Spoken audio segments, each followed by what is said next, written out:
Halo anak-anak sekalian, kali ini Bapak Mario akan menemani kalian membaca modul IPS. Ya, siapkan modul IPS halaman yang ke-67. Masih ingat anak-anak tentang nasihat Bapak Bunglon atau Mas Bunglon dalam video matematika? Dia katakan melalui firman Tuhan ya, hendaklah kerajinan kita jangan kendor. Iya ya, tapi kita kan PJJ Pak, jadi agak-agak susah nih. Iya, tetapi jangan sampai kendor.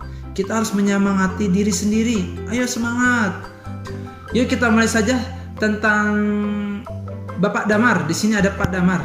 Kita akan baca sama-sama ya. Lalu kita akan isi semua pertanyaan yang ada di dalam modul ini. Pak Damar merupakan pengusaha sandal refleksi. Sandal refleksi, kalian tahu gak sandal refleksi? Sandal refleksi itu dipakai untuk melancarkan peredaran darah. Ada tonjolan-tonjolan, agak sakit sih di awal. Bapak Mario tiap hari pakai sandal refleksi, jadi darahnya mengalir dengan lancar ya. Sakit awal-awalnya tapi lama-lama enak. Pak Damar memproduksi sandal yang dapat digunakan untuk melancarkan peredaran darah. Oh iya, ini dijelaskan ya, untuk melancarkan peredaran darah. Sandal refleksi buatan Pak Damar terbuat dari kayu. Dari kayu ya. Kayu tersebut diperoleh dari daerah sekitar tempat tinggalnya. Pak Damar hanya membeli kayu berkualitas. Namun demikian, Pak Damar selalu menyarankan kepada pemasok kayu untuk melakukan reboisasi. Oh, jadi dia ngambil dari pohon anak-anak. Karena reboisasi ini artinya penanaman kembali hutan yang gundul gitu.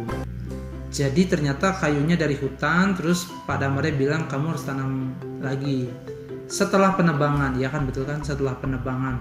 Jadi anak-anak, kayu itu yang diambil dari pohon yang ditebang itu usianya sebenarnya sekitar 15 tahun sampai 20 tahun. Jadi baru bisa diambil kayunya.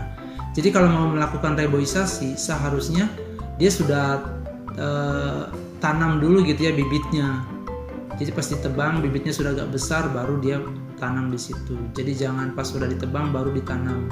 Karena butuh waktu yang lama 20 tahun baru bisa diambil. Dengan reboisasi hutan menjadi tidak gundul dan hasil reboisasi beberapa tahun kemudian dapat dimanfaatkan lagi. Di antaranya pohon dapat ditebang dan kayunya dapat digunakan lagi. Betul, tapi cukup lama anak-anak, 20 tahunan. Tenaga kerja di pabrik Pak Damar juga berasal dari warga di sekitar tempat tinggalnya.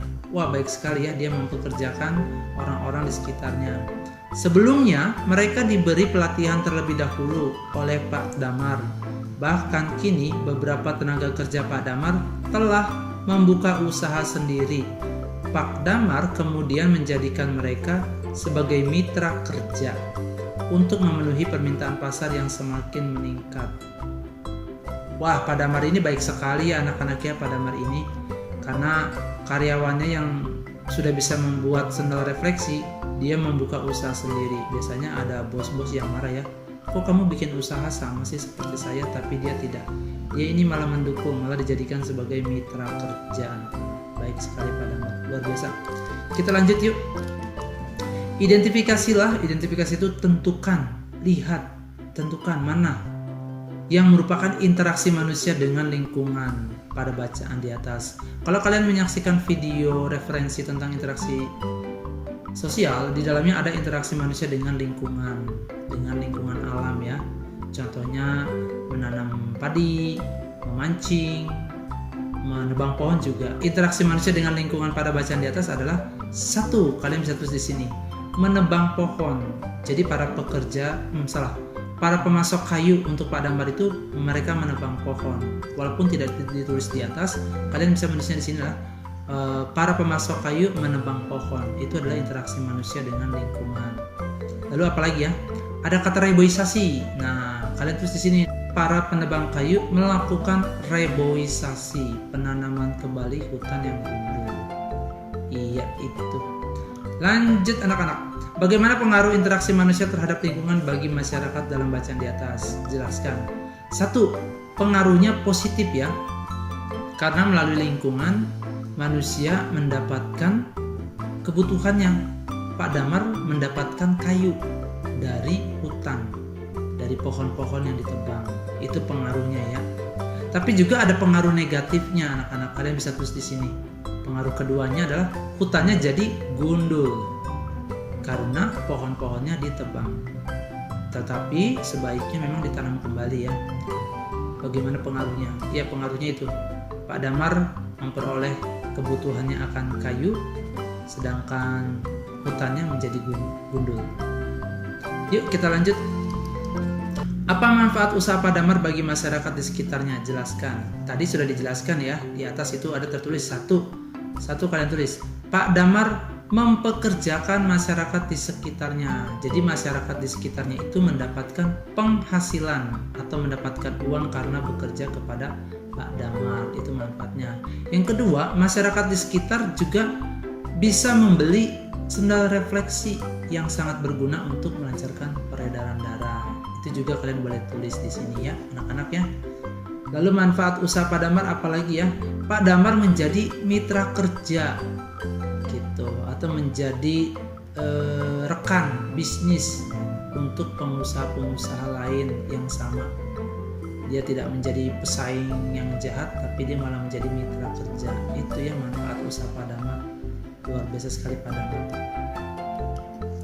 Apa yang dilakukan Pak Damar untuk mengurangi kerusakan lingkungan akibat usahanya? Betul ya anak-anak ya, ada kerusakan lingkungan karena Pak Damar membutuhkan kayu diperoleh dari pohon diperoleh dari hutan, dan hutannya harus ditebang pohon-pohonnya.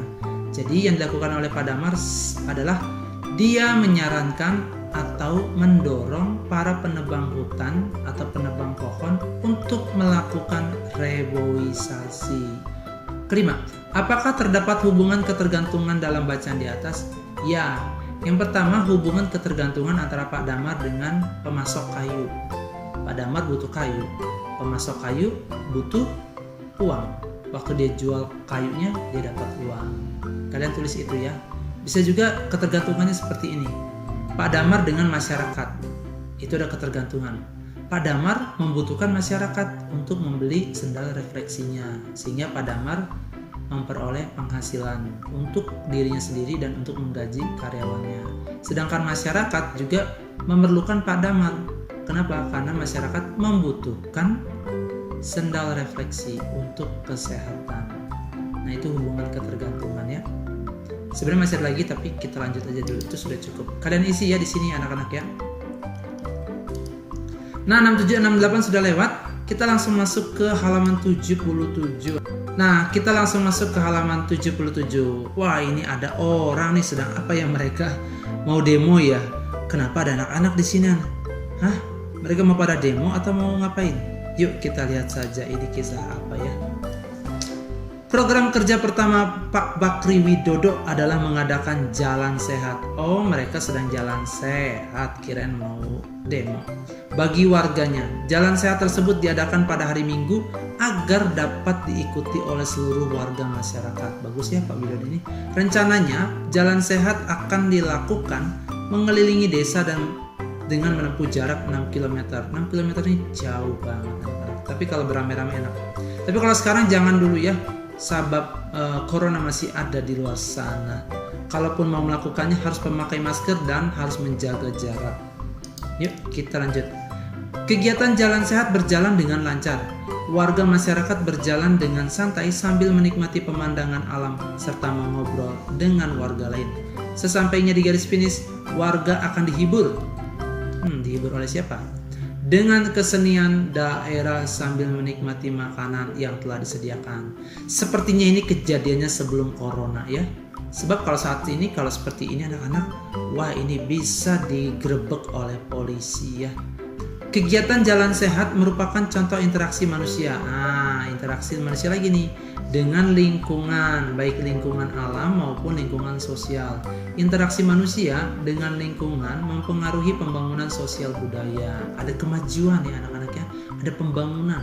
Selain itu, upaya pembangunan di bidang sosial budaya dapat dilakukan melalui pendidikan, baik pendidikan formal maupun informal. Jadi kalau kalian ke sekolah atau kalian belajar di rumah, itu kalian sudah berpartisipasi dalam pembangunan sosial budaya. Jadi nggak usah bingung lagi ya, pembangunan sosial budaya itu sangat sederhana. Contohnya adalah pendidikan. Kita sekolah, kita belajar, kita sedang melakukan pembangunan di bidang sosial budaya. Sosial kemasyarakatan, budaya adalah hasil karya dari semua pikiran manusia, berbentuk bisa benda, bisa non benda seperti nilai-nilai, adat istiadat, seperti itu ya. Lanjut, melalui pendidikan maka akan tercapai kesejahteraan masyarakat. Berikut contoh aktivitas masyarakat dalam upaya pembangunan sosial budaya. Mengikuti wajib belajar 9 tahun yang telah dicanangkan oleh pemerintah. Anak-anak pemerintah mencanangkan wajib belajar 9 tahun. Jadi 9 tahun ini kalau di sekolah negeri itu mereka gratis karena ada dana bantuan operasional sekolah atau dana BOS. Yang kedua, mengikuti pelatihan keterampilan seperti menjahit, membatik, dan membuat karya kerajinan lainnya. Ketiga, turut serta dalam organisasi masyarakat, PKK, Karang Taruna, kerja bakti, nah itu ya. Itu salah satu bentuk pembangunan sosial budaya. Carilah artikel dari berbagai sumber mengenai aktivitas manusia dalam upaya pembangunan sosial budaya. Identifikasilah hal-hal berikut berdasarkan bacaan yang kamu temukan. Yang ini tidak wajib, boleh kalian kerjakan, boleh juga tidak. Kalau kalian kerjakan, ini hanya akan menambah nilai saja ya. Kalau tidak pun tidak apa-apa. Tapi kalau kalian kerjakan, kalian isi, ini akan ada nilai tambahan buat kalian di modul IPS. Terima kasih anak-anak, tetap semangat. Janganlah hendaknya kerajinanmu kendor, tetapi biarlah rohmu menyala-nyala dan layanilah Tuhan dengan cara melakukan yang terbaik bagi Tuhan dan bukan saja untuk manusia. Tuhan Yesus memberkati. Dadah.